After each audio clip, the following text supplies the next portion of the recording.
السلام علیکم پیارے بچوں، کتابوں کی کہکشاں میں خوش آمدید۔ میں ہوں آپ کی میزبان دیا خان۔ آپ سب لوگ کیسے ہیں؟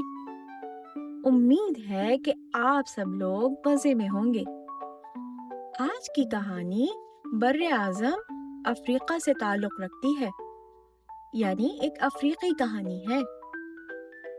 اس کا عنوان ہے ناشکرہ شیر۔ تو آئیے اس سبق آموز کہانی کو سنتے ہیں۔ کئی سال گزرے۔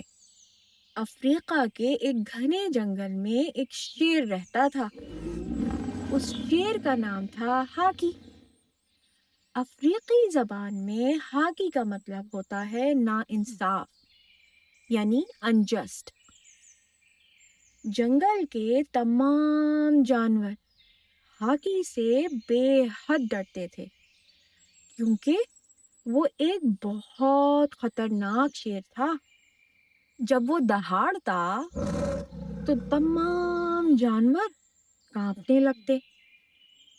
آج تک کسی جانور کی ہمت نہ ہوئی تھی کہ وہ ہاکی کا مقابلہ کرتا، لیکن ایک دن ایسا واقعہ ہوا کہ اس کا تمام غرور خاک میں مل گیا۔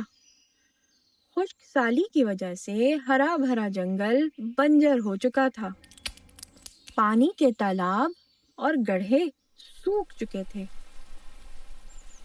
جنگل میں کھانے کی بھی بہت قلت تھی۔ اس دن ہاکی بھی کھانے کی تلاش میں نکلا ہوا تھا۔ ایک سوکھے گڑھے کے کنارے چلتے چلتے اچانک اس کا پیر پھسلا اور وہ اس میں جا گرا۔ اس نے اس امید پر زور زور سے دہاڑنا شروع کیا کہ شاید کوئی جانور اس کی مدد کو آ جائے، لیکن تمام جانور تو اس سے خوف کھاتے تھے۔ اس کی دہاڑ سن کر ہرن، باراسنگھے اور دوسرے جانور ڈر کے مارے بھاگ نکلے۔ کوئی اس کی مدد کو نہ آیا۔ جنگل کے جانوروں میں ایک بندر بھی تھا۔ اس کا نام تھا رفیقی۔ افریقہ کی سواحیلی زبان میں رفیقی کا مطلب ہوتا ہے دوست۔ رفیقی نے جب ہاکی کی دہاڑ سنی تو پہلے تو وہ ڈرا، لیکن پھر ہمت کر کے وہ گڑھے کے قریب جا پہنچا۔ ہاکی، کیا تم گڑھے میں گر گئے ہو؟ اس نے کنارے پر کھڑے ہو کر آواز لگائی۔ ہاں، میں گڑھے میں گر گیا ہوں، مجھے اس گڑھے سے باہر نکالو، میں ہمیشہ تمہارا احسان مند رہوں گا، ہاکی نے جواب دیا۔ رفیقی نے اپنا سر کھجاتے ہوئے ادھر ادھر نظر دوڑائی، لیکن اسے نہ تو کوئی ڈور نظر آئی اور نہ ہی درخت کی کوئی ایسی لمبی ٹہنی جس کی مدد سے وہ ہاکی کو گڑھے سے باہر نکال سکتا۔ آخر کار اس کے دماغ میں ایک ترکیب آئی۔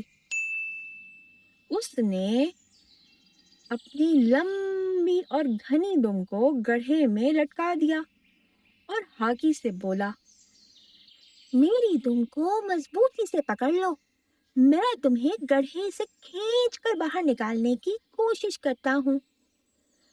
ہاکی نے رفیقی کی دم کو مضبوطی سے پکڑ لیا اور رفیقی اپنی پوری قوت سے اسے کھینچنے لگا۔ رفیقی کا سانس بری طرح پھول رہا تھا، لیکن اس نے ہمت کر کے ہاکی کو گڑھے سے باہر نکال ہی لیا۔ رفیقی دل ہی دل میں خوش ہو رہا تھا کہ اب جنگل کا بادشاہ اس کا احسان مند ہوگا، لیکن ہاکی کی خوفناک نظریں دیکھ کر اس کا دل حلق میں آ گیا۔ ہاکی نے کہا، اب میں تمہیں کھاؤں گا، میں بہت بھوکا ہوں۔ رفیقی ہکلانے لگا اور بولا، لیکن میں نے تو ابھی تمہاری جان بچائی ہے۔ ہاکی نے کہا، ہاں ہاں ٹھیک ہے، لیکن ابھی مجھے بہت شدید بھوک لگی ہے۔ میں نے کئی دن سے نہ کچھ کھایا ہے نہ پیا ہے، اب تو مجھے اپنی بھوک مٹانی ہے۔ شیر بندر کے اوپر چھلانگ لگا کر اس کو دبوچنے ہی والا تھا کہ اچانک ایک آواز آئی، ٹھہرو۔ یہ کوبے کچھوے کی آواز تھی، جو کہ جنگل کا سب سے بوڑھا اور عقل مند جانور تھا۔ کوبے نے کہا، ہاگی، یہ میں کیا سن رہا ہوں؟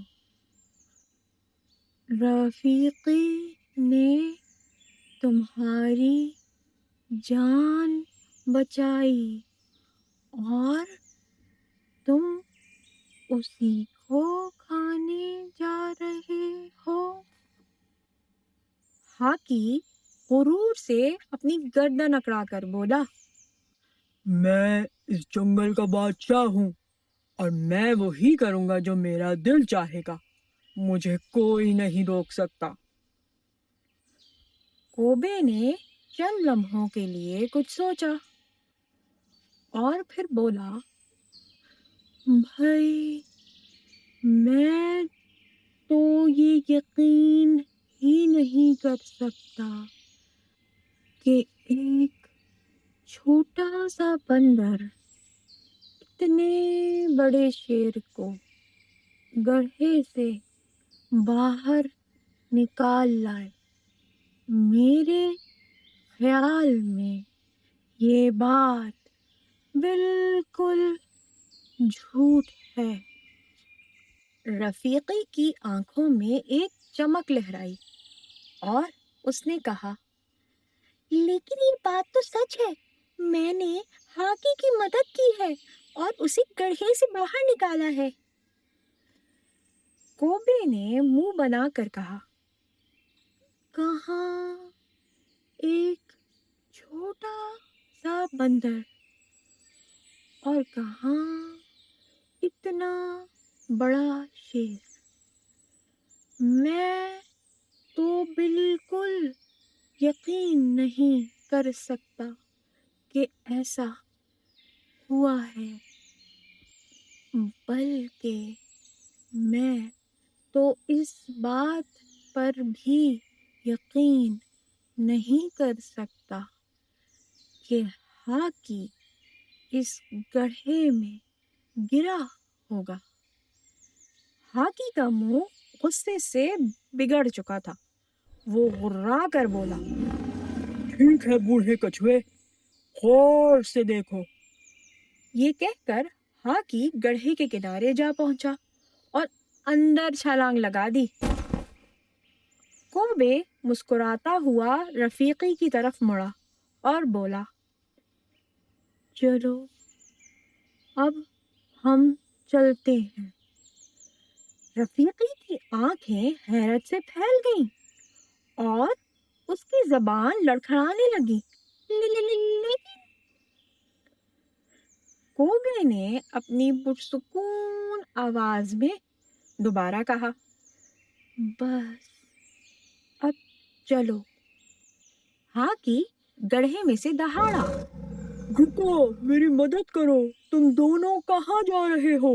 مجھے گڑھے سے باہر نکالو، ورنہ میں تم دونوں کی ٹکا بوٹی کر دوں گا۔ کوبے نے ہنستے ہوئے کہا، نہیں ہاکی، میں یہ مان گیا ہوں کہ تم اسی گڑھے میں گرے تھے اور اب تم اس وقت تک یہیں رہو گے جب تک کوئی اور تمہاری مدد کو نہیں آتا۔ ہاکی غصے سے پچھاڑے کھانے لگا، لیکن باہر نہ نکل سکا، اور ہاکی کی مدد کو آتا بھی کون؟ سارے جانور نہ صرف اس سے ڈرتے تھے بلکہ اسے سخت ناپسند بھی کرتے تھے۔ کوبے اور رفیقی دونوں وہاں سے چل دیے۔